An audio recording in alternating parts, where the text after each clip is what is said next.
Hey, what's up, everybody? Jeremy here. And guys, I'm very excited for the conversation we're going to have today as we have Bohdan Paladiychuk with us today from the Qream. And we're going to be taking a look at taking ideas, bringing them into reality, and kind of what the next stage of design development looks like. So I'm really excited to chat with him today. So Bohdan, thanks for hanging out with me today, man. Hey, really excited to be here. It's actually my first ever podcast, so I'm actually like a bit worried, but at the same time, I'm pretty sure it's going to go fine. So if you're going to support me and it's going to be awesome, I'm pretty sure. Hey, man, we've had some conversations. I'm sure you're going to be fine. So we're going to rock and roll today. So the thing I'm curious about is you guys have a very unique viewpoint as a company at the Qream. And so I'm curious, how did it start? Where did the idea come from? And kind of what has your development as an entrepreneur been like? Okay, awesome. Yeah, it's a very nice question, especially to start off with. So I've been a designer myself, and I'm actually still a designer, right?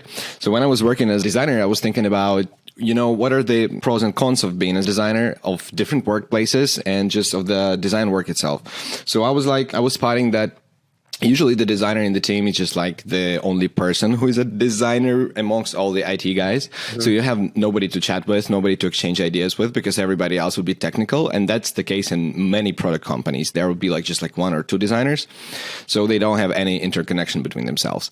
So I was thinking it'd be super awesome to have fellow designers that I can chat with, that I can exchange ideas with, and this cross synergy with hey, I found this amazing color palette, or just sharing the plugins between themselves is usually something that helps a lot. And just getting feedback from fellow designers on the work is just extremely good, as I believe, and very productive for designers just to have in the environment.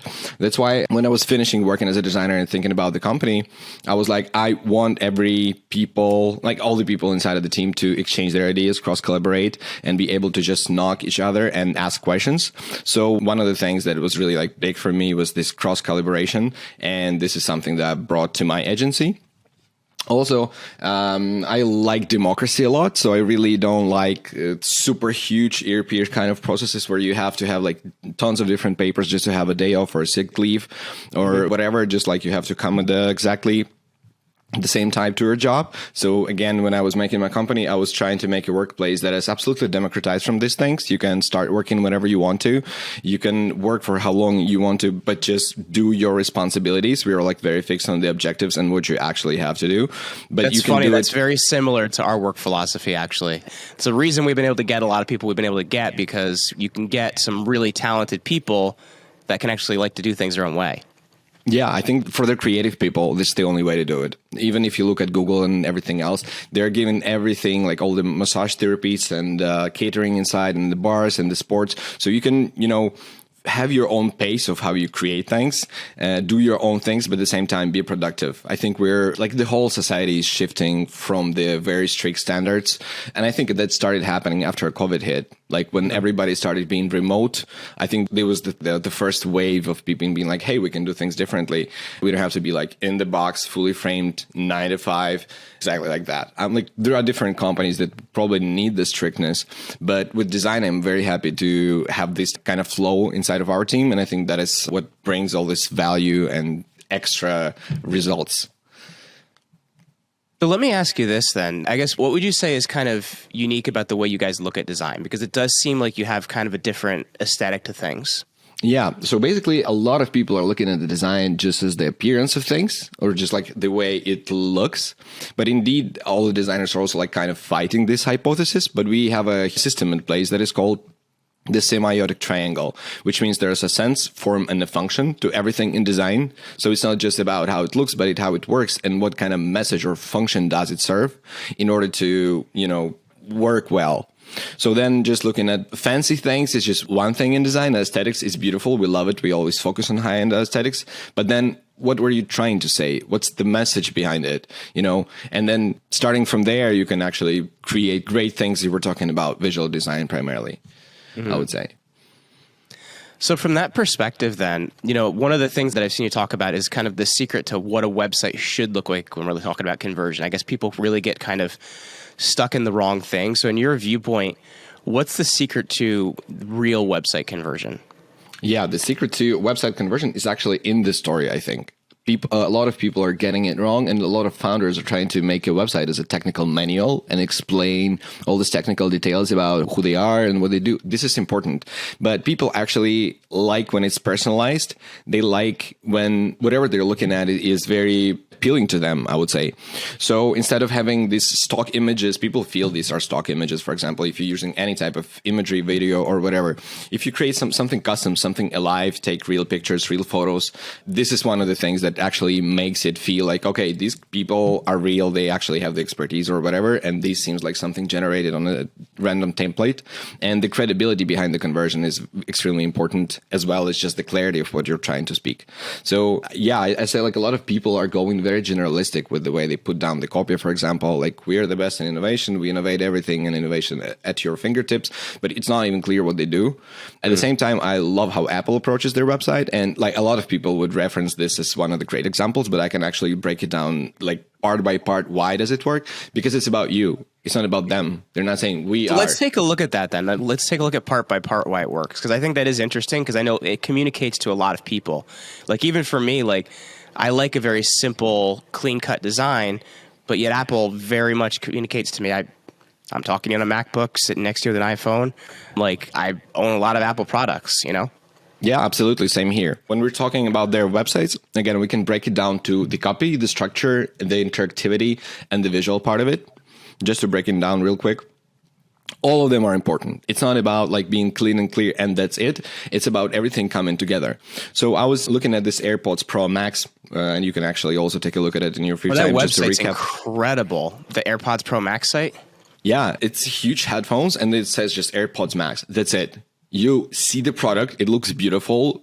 You see the name and nothing else besides, and then you start exploring, and then you see the descriptions. But still, like, when you look at the description, they're not describing like the frequencies or whatever. They're saying like, enjoy the sound as you want it.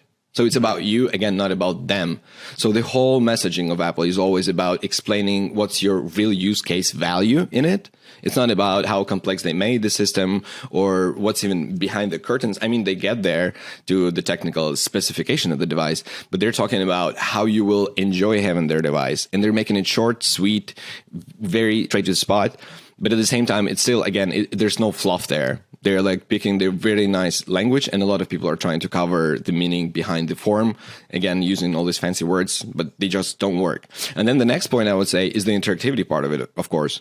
Like, people like when things are just moving, when they have certain control over how things behave on the website, for example. That's why having things pop, having things move is just the classic representation of the visual is always better than 1,000 words, right? Mm-hmm. So they're using the visuals, the videos, and everything else in a perfect way to just showcase how good this device look. And you look at it and you are like, I want to have it. I want to be part of it. I want to touch it. I want to play around with it. So I think they're like very awesome at this, adding interactivity, using the copy that actually talks about the user and how he would benefit, not about me as a company. I am excited to provide you or whatever. And then putting it all together in a clear, concise way. People don't like reading like lots of text, so they actually keep it very sweet and short. They're working with visual emphasis as well. So there's not like text. There would be like big text, small text, gray text, text with the icons. So your eyes are always anchored to something and you're not overloaded by things. I would say each and every single Apple product has the same approach to how they market it on the website and actually everywhere. That's really interesting too, because I feel like something done well like that is actually an experience. Do you get what I'm saying? Like, though it's visual, it tends to handle a lot of your other senses. Is that kind of like what you see out of that? Yes, for sure. For sure. Like, you always start with a huge meaning, with a huge copy, and then it's a real science to keep it within 3 words, but keep the same, meaning there, but at the same time, keep the emotion, but omit all these useless words. Like, that's the approach you can see throughout all the products of Apple, I would say, in the design of the devices themselves, but the same with the copy, with visuals, and with the websites as well. They keep it short, sweet, and emotional. So let's talk about that then, because I think when you look at that, that can be one of the single hardest things to do, to put yourself into a prospect's shoes. Because I know even when I started this podcast, like 8 years ago now, I tried to quote unquote put myself in a prospect's shoes. And when I realized it, I was actually just creating a show for myself. Now, I got lucky and people liked it, which is good. But at the same time, like, how do you put yourself in a prospect's shoes so you're actually creating something for them and not for yourself? I would say that just stop wearing their hat and take it for granted. What I mean by that is talk to people. It's one of the single best things that can happen just to whatever product design or any design that happens in life or to anything is you ask people about how do you actually feel about it. You show them something and you ask about their opinion, like kind of want to fight with it. You want to listen to them actively and show it to as many people as possible to get all this possible views on this, and actually getting the feedback like this, and just we call it in design, we call it user interviews, is actually a tricky thing, because whenever you're going to have a group of people, there's going to be a certain dynamics about how they behave as a group. There's going to be a opinion leader, and then people who are kind of sitting in the back and not going to say a word. So acknowledging that is also important, because you don't want to hear what you want to hear. You want to hear the real thing. So it's a real science behind asking the questions, and I think it does make sense, and it's the best thing you can do to improve any of the products that you run. So I guess how would you locate people for something like this, and how would you go about questioning them the right way, so that you're actually getting useful data? I would say it's a lot. It has a lot to do with the psychology. So there's a bunch of different tips that you have to keep in mind. But at the same time, it's just as simple as keeping person relaxed, listening actively, not trying to make the person feel comfortable, I guess, in the setting they're at with the questions that they're being asked. Sometimes offer them a little bit of help if they need it. And this way you can get the person to really relax and show the more explicit insights. Because when you're asking this first level questions, or just even in the very beginning, the people are a bit stressed. So they're going to try to defend themselves, or just say something not to feel stupid or not to seem stupid, for example. But then you really have to, it's a science of having them open up, and it's about them being comfortable, them being respected, valued. Yeah, we had actually very nice use cases with such things, but... What would be an example of the type of questions you would ask somebody? Is it how it makes them feel, or what it makes them think, or what type of questions would you ask somebody? Yeah, so I actually overheard this very interesting story from a company called Berlin. I was at their conference, and they were telling that they were gathering user interviews and feedbacks about one of their products, and they were doing customer experience research about the packaging of milk, actually. So they were interesting. They walked into the house of this old lady and said hey, do you like the packaging of the milk as it currently exists? She was like, yeah, it's awesome. It's just great.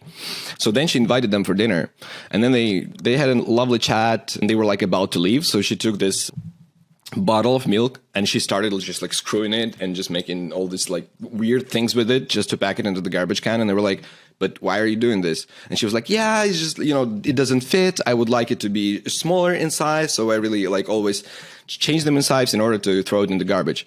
So that's interesting. It's when you get one of those gallon jugs and you got to crunch it down to get it to fit in anything. Yeah. She never said it. She said everything is awesome. But then when you look at her doing this thing, then you can admit, okay, yeah, it can be smaller in size, or potentially, it can be a different construction to make it easier for her to crush it down and throw it away, or ask more people, if it's the case, or if it's just a single case. But yeah, the words and the real insights are always different, but it's fun. That's interesting, because it's almost you'd have to, at some point, observe somebody using it a little bit, because what they tell you may not be as true as how they behave. Is that true? Yes, for sure. This is the real quoting of the term insight as it is.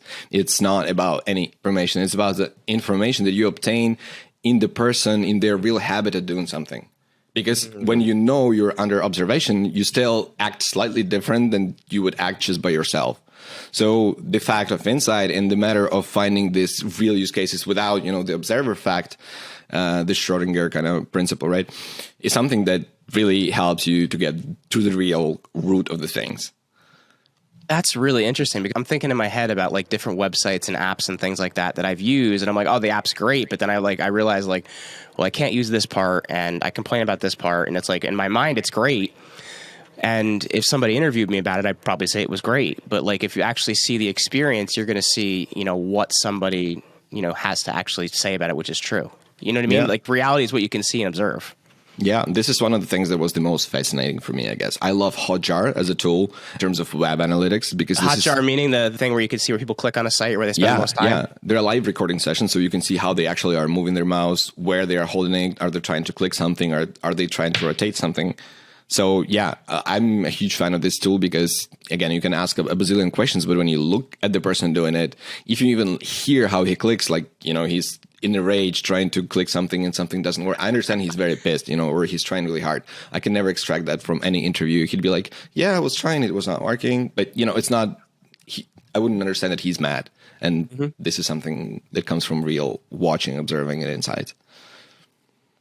So let me ask you this then. I guess knowing that, how do we engage our customers better? Because when we look at it, I think even for my company, the only way we engage people is online, right? So for a lot of companies, it's the sole place where you're engaging people. So how do we engage people better knowing all these things? I would say just, again, scheduling talks with them. Just, hey, would you have 15 minutes to chit chat about, how we work together, or about, would you check out our new website? Because I'm interested about your opinion, or just asking some random people. I really like asking all the people who are our clients, the people who had never seen our websites, and people who are totally off our age audience. For example, somebody who's 90 years old, we would show them their website because it seems crazy. They probably wouldn't understand how to operate web fully. But at the same time, still, they have their certain impression, and it's very surprising sometimes how cool it can be. So I would say, yeah, the best way is just to keep in touch with the audience. Just, talk with them, add them on social media, follow them, get to know them, and just schedule different calls to just chit chat. That always helps. Awesome. Well, I've really enjoyed this conversation, man. For people listening, if they want to find out more about you and more about what you do at Qream, how would they do that? They can go at thecream.com and observe everything that we do, the portfolio, and there's my face in there as well. We actually just refreshed our website just 2 weeks ago, and we've been working for a long time, so it's definitely exciting to check out, I would say. I love your little character on your site, by the way. Is it Chubik? Is that his name? It's Chubby. Yeah, his name appeared out of nowhere, as himself as well. I would say, just we had this vibe that we're fluid, we're very energetic, and we're changing as a substance. So he appeared as a mix of the egg and a chicken, with this endless dilemma. What was the first? So yeah, he was drawn accidentally by our graphic designer, and forever and ever he stayed in our hearts because he's just so fun to have. Yeah. Very cool. Well, Bohdan Paladiychuk, thank you so much for hanging out with me today, man. Thank you so much, Jeremy. It was nice